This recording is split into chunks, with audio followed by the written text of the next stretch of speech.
West ইন্ডিজের বিপক্ষে প্রথম ওয়ানডে ম্যাচে 207 রানে অল আউট হয়েছে বাংলাদেশ দল।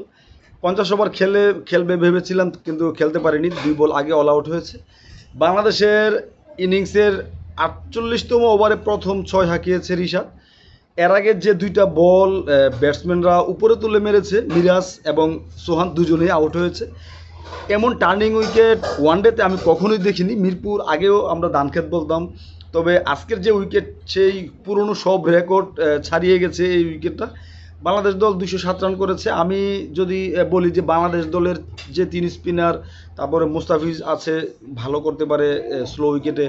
তো সব মিলিয়ে ওয়েস্ট ইন্ডিজ যদি 100 রান করে, এটা তাদের জন্য অনেক ভালো হবে ব্যাটিং।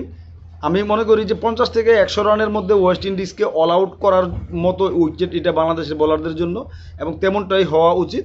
এই ম্যাচে ওয়েস্ট ইন্ডিজের জয় পাওয়ার সম্ভাবনা আমি বলবো নেই, কারণ বাংলাদেশের ব্যাটসম্যানদের যে স্ট্রাগল দেখেছি আমরা, এটা কিন্তু যে বাংলাদেশ যে ইচ্ছে করে এইভাবে খেলেছে বিষয়টা এরকম না। প্রথম 2টা উইকেট গিয়েছে, তারপর থেকে কিন্তু বাংলাদেশ ভালো উইকেটেও কিন্তু বাংলাদেশ 150 রানে অল আউট হয়ে যেতে পারতো, কিন্তু তাওহিদ হৃদয়, তারপর আমাদের অভিষিক্ত অঙ্কন যেভাবে ব্যাট করেছে, এটা কিন্তু অবশ্যই এপ্রিসিয়েট যোগ্য। বাংলাদেশের যে 207 রান, এটা জয়ের জন্য অবশ্যই অবশ্যই যথেষ্ট, এবং আমি বলবো যে ওয়েস্ট ইন্ডিজকে 100 রানের মধ্যে অল আউট করতে হবে। কারণ পিচের যে অবস্থা, এবং 100 রানে এখানে ওয়েস্ট ইন্ডিজের জন্য বেশি হবে, কারণ তারা স্পিনে তেমন শক্তিশালী না, এবং বাংলাদেশের স্পিন অবশ্যই অনেক ভালো। শুভকামনা বাংলাদেশ। তবে শেষ একটা কথা বলবো যে এই যে ওয়ানডে ক্রিকেটের যেই সময়ে এখন চলছে ওয়ানডে ক্রিকেটটা, সেখানে 300, 300, 350, 400 রানও দেখছি, বা 280-90 রান উঠছে।